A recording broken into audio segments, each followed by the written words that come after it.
Tony D and Little Joan barking in the background in the sunroom. And this is, I'm doing a little trilogy today of videos. I owe you an extra video from Sunday. So I wanted to talk about getting the writing basics down.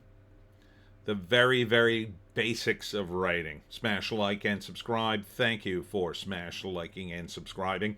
Check out my books. The link's in the description. Comedy horror in South Jersey. It's the Pineys. Books 1 through 17. Available at Amazon.com. Don't forget, Kindle Unlimited is free. Okay. So the very basics of writing. The first thing you need is you need to read. You need to read. Now, if you're young, like I once was, I did a lot of reading back in the day. And you want to read classics because they're classic for a reason. So you need a good baseline in things like Shakespeare, especially if you want to do screenwriting. You need to read Shakespeare. You need to read all the plays. You need to read Romeo and Juliet and King Lear. And, yeah, I mean, they're all big. Every one of his plays, I mean, with some exceptions, I guess, are really, super, super famous. And they have cliches. They're now cliches. When Shakespeare wrote them, they were new. But they often come from Shakespeare plays, some of these cliches. Arose by any other name, that kind of thing. Now, you may read them and not fully understand them. There's a lot of words in there that are tough to get, but you should read them all, or try to. There are classic novels in literature, things like Mark Twain, Huckleberry Finn, and William Faulkner, The Sound and the Fury, and things like that. You should read all of them. You should read the Iliad and the Odyssey. You should read all these, the Bible, at least some of it. You don't have to read it all, I guess, but, read it from a literature standpoint. You want to get a good baseline of all the things that people already know about. So you don't reinvent the wheel. I mean, that's one thing. You don't want to, barge in to a producer's office one day. Oh, I've got a great idea. It's never been done before. And he goes, what is it?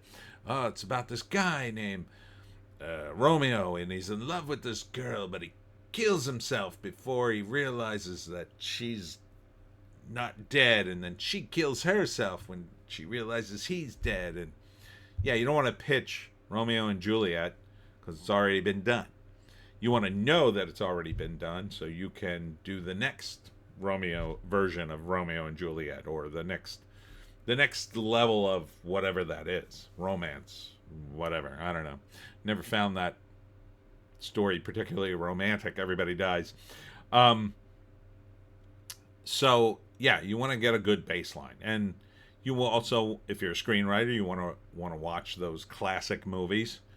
I recommend a classic movie called The Third Man. A lot of Orson Welles movies are really classic. Citizen Kane, Touch of Evil, all his movies. You should probably just watch them. You want to get a lot of input in your brain and stuff that's very classic, because when you read those classics, you will come to realize when you read something that is very much not a classic, this kind of sucks. It's kind of boring, or it's kind of borrowing from, for instance, if you haven't seen the Seven Samurai and the Lord of the Rings, you wouldn't know that Star Wars borrows a lot from those two things, right?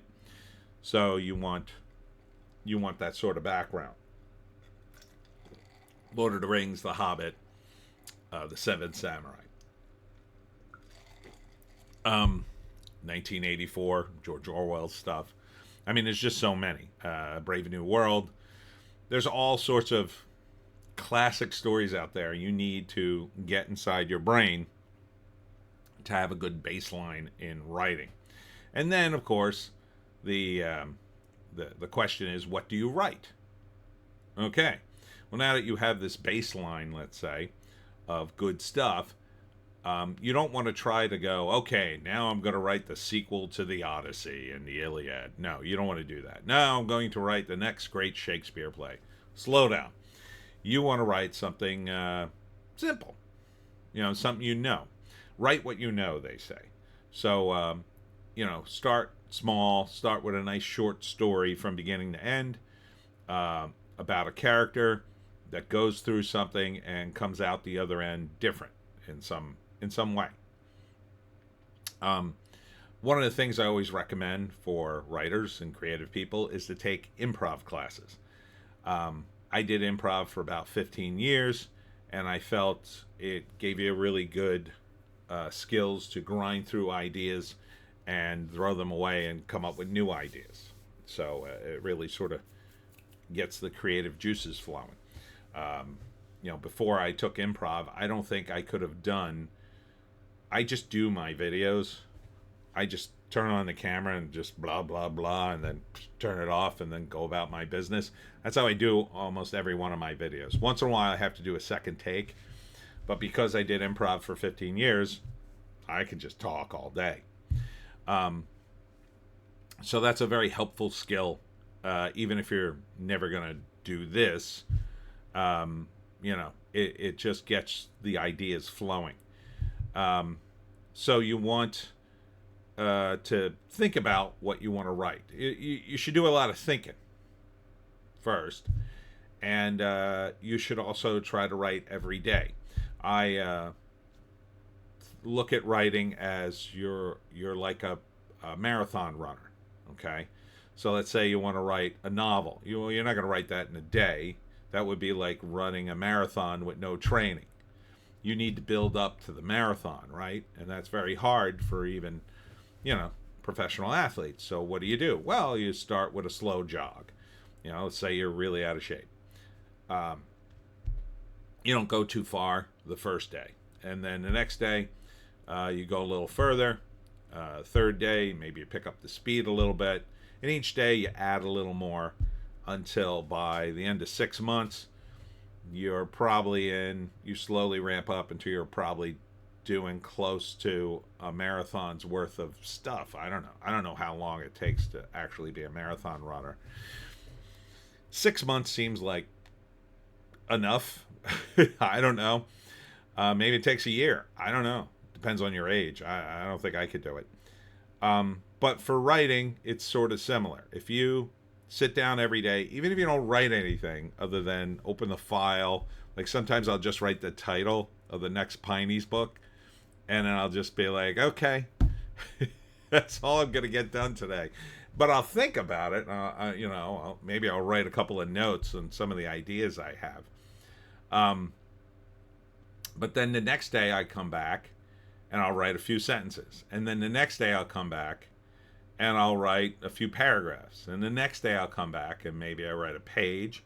And the next day I come back and maybe I'm writing 2 pages. And that's about my speed, depending. I'm usually good for about 2 pages a day. And then when I get closer to a deadline, I might ramp that up to, I've done 10 pages in a day. Sure. Depends on what I'm writing. But it takes me a few days to get ramped up till I'm doing like 3 or 4 pages a day, or, more than that. I've done, with ghostwriting, where I didn't care about the quality all that much. I was doing like easily a dozen. I was just banging it out. And then, I count with pages, but sometimes what you're doing is you're going back and you're constantly refining things. And so rewriting is writing a lot of times. So keep that in mind too. So you might start your short story and then come back and say, I don't really like this paragraph. And then you might rewrite it. Don't get too caught up in that, especially early on. Give yourself a deadline, at least at first. Stephen King says that a novel should be about 2 or 3 months. And that's it. And I think he's right in that that's a novelist speed. At first that sounded very daunting to me. Now I I can 100% see that. Um, write the first draft should be done within 2 or 3 months. Then after that, you go back and keep polishing and polishing. I mean, to this day, I'll read, books of the Pineys and think to myself, oh, I could have added that scene. But at some point, you have to just pull the trigger and say, okay, it's done. Yeah, so don't be too precious on your ideas and your words, but don't rewrite everything every single day either. And a lot of times, what I like to do is after I finish a story, I set it aside for at least a week. I try to forget it enough so when I go back to it, I have like fresh eyes, as they say. 2 weeks is usually ideal, but sometimes I'm a little tight for time. So those are sort of the basics, and write what you know, write about things in your life, or write a character who's basically a version of you. Stephen King does that all the time, right? He's often the main character, or one of the characters in his book is a writer or a horror writer roaming around New England for whatever reason. I think that was the case with Salem's Lot. You should do the same thing. It's a quick way to get a character that you know. And don't be afraid of doing that. Now, if you set a character and say the Middle Ages, you have to account for, some other stuff, the technology, attitudes, and you have to be aware of that. So you want to try to keep your stories relatively simple. Maybe you want to avoid those kinds of stories, at least initially, when you're just starting out. But, if you want to get into those fantasy stories and stories that require more research, you have to do that too. And a lot of times you want to read stories based on that, but you also want to be inspired by things like, if you're writing fantasy, you might flip through a book full of medieval weapons, and read about, which weapons came into use in what year and what countries had them and all that good stuff and how they were used in various wars. Because it might inspire you, even if you're setting your book in a fantasy setting, that's not reality. Those medieval weapons could inspire you into something that would make sense within your little fantasy universe. And if you're building a universe, let's say you're doing short stories to build up a universe, which would be something I would recommend. Don't launch into a novel, a fantasy novel, right out the gate. Maybe do short stories within that world, and then you can explore tiny aspects of it, and then make them all come together in some way, right? So, for instance, if you were trying to develop your own version of Middle Earth, you might do stories about the equivalent of the Hobbits and life in the Shire. You might just do a short story about some guy in the Shire, I don't know, falling down a hole and discovering something. Then you might do a story that's set with the elves and what the elves are doing, and then you set a story with the humans and what the humans are doing, and you go off on your own little tangents, and then later you might take all three stories and kind of look at them and say, well, what did I say here? And based on what I said about the hobbits and the elves, how will they react to the humans? Do they have a lot of interaction? Do they know each other? How well do they know each other? And then maybe add in the dwarves and whatnot. Or, whatever fantasy characters you want to have in your world. And you might even, especially when you're world building, you might even want to keep notes. Yeah, I'm reaching the point in the Pineys where people are starting to go, who's related to who, and what. One of my fans is doing like a chart of he's trying to figure out the family trees and which tier everybody's on in terms of their age. So it's kind of interesting. He got most of it right. I think he got one relative he put on a higher tier than he should have been, but other than that, he sort of nailed it. But yeah, So you want to build on what's gone before, and take your time. In terms of feedback, feedback is only so useful unless you have a skilled person to give you feedback, whether that's an instructor at a college who's accredited. That's worth something. But the ideal person would be another writer, if you can get them to do that. Don't ask them to do it for free. Pay them something. I'm willing to do it for money. But I will tell you, from my own personal experience, reading other people's writing often is like nails on a chalkboard for me. I do it because I need the extra money, but I don't do it because I like it. And I don't like giving people feedback, especially if it's bad. I've given feedback to people and they've quit writing. That's how tactless I am sometimes, but I had to give them, I feel like giving them honest feedback is going to help them. And maybe they needed to quit writing. I don't know. If they didn't want to do it, then they should get out of it. I feel like you need, for me, harsh feedback, as harsh as possible.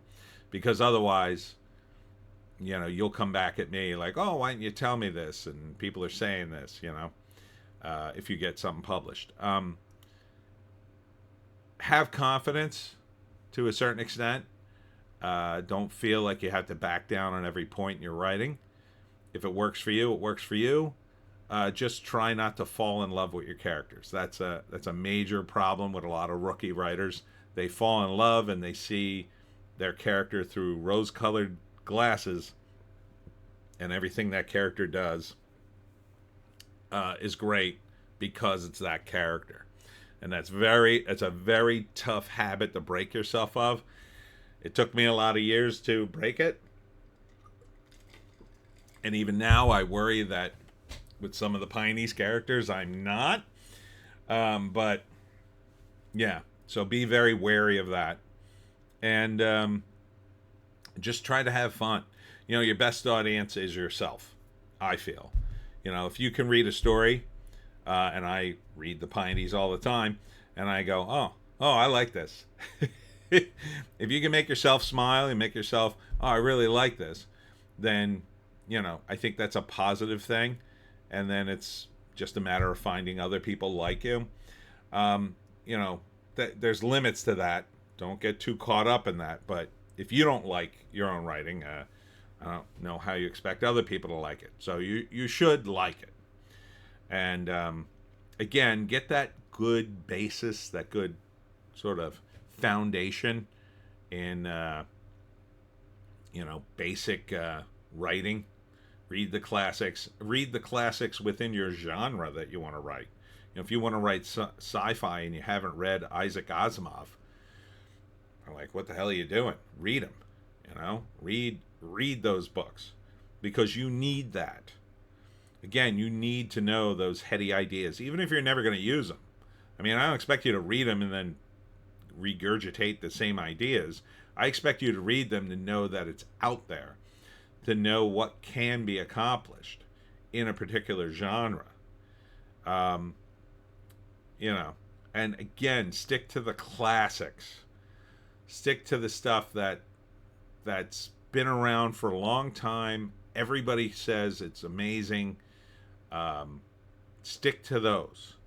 Don't read flash in the pan, current, modern day stuff as a classic. You can read that stuff. I mean, if you want to read Game of Thrones for your fantasy background, you can, but he wouldn't be considered, George R.R. Martin hasn't been around, in my view, long enough to be considered a classic. He could be. Give it another 20 years, and we'll see if his books are still around and still being read. But, yeah, you have to pick things that are classics. The Hobbit and the Lord of the Rings, those are classics. If you're doing fantasy and you haven't read Lord of the Rings, what are you doing? You have to read those books. You have to. Otherwise, you're going to be reinventing the wheel. Anyhow, I hope that helps. A lot of videos about writing today. I hope you enjoyed them. We'll see you Saturday. What am I doing? Saturday, I'll be at Ostera Fair in Penns Grove, 10 to 4. Sunday, I'll be at Whitesbog, historic Whitesbog Village, for the Craft and Book Fair, 10 to 3. And then at 7 p.m., we'll do the live stream where we do it live. Thanks for tuning in today. We'll see you.